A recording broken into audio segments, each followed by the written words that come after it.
Few may realize it, but the Holocaust started in the national health care system of Germany with a project called the T4 program.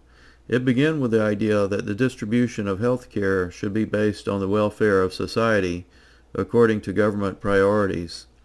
Hitler ordered the hospitals and mental institutions to euthanize hundreds of thousands of the handicapped and mentally ill in order to save money. In any universal healthcare system, the government will be deciding at some level who gets health care and who doesn't, that is, who lives and who dies. Much of the early work in eugenics was done in the United States, and Hitler was inspired by the work of American scientists.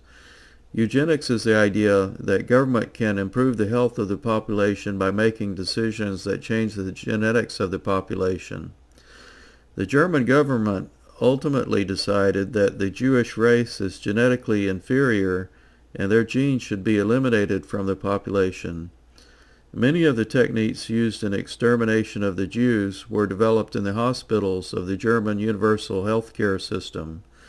Following is an excerpt of a documentary on the Nazi T4 program.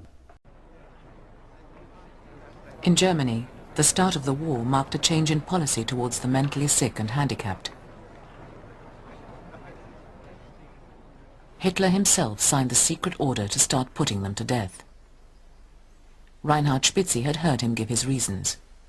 And he said, why should we spend money for a fool, for a hopeless, ill person, if I can do with the same money so much good for a poor peasant's kid? The decision brought the reality of racial policy home to countless ordinary families with a sick relative. Meine Mutter ist In December 1931, my mother had been sent to the clinic for nervous diseases in Frankfurt am Main because of depression and anxiety about her husband. Marie Rau's mother was eventually diagnosed as an incurable schizophrenic. Without her family's knowledge, she was brought to the Hadamar psychiatric clinic, which became a center for killing the mentally disabled.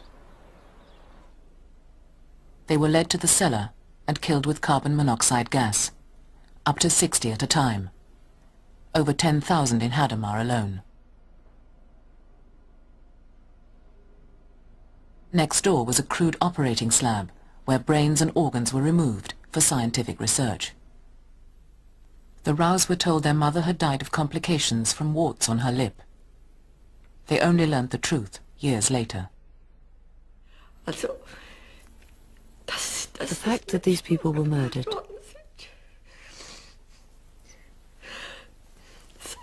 is a disgrace for our whole society. Some Germans dared to protest publicly against the euthanasia. The gassing was stopped, but killing by injection and starvation continued secretly.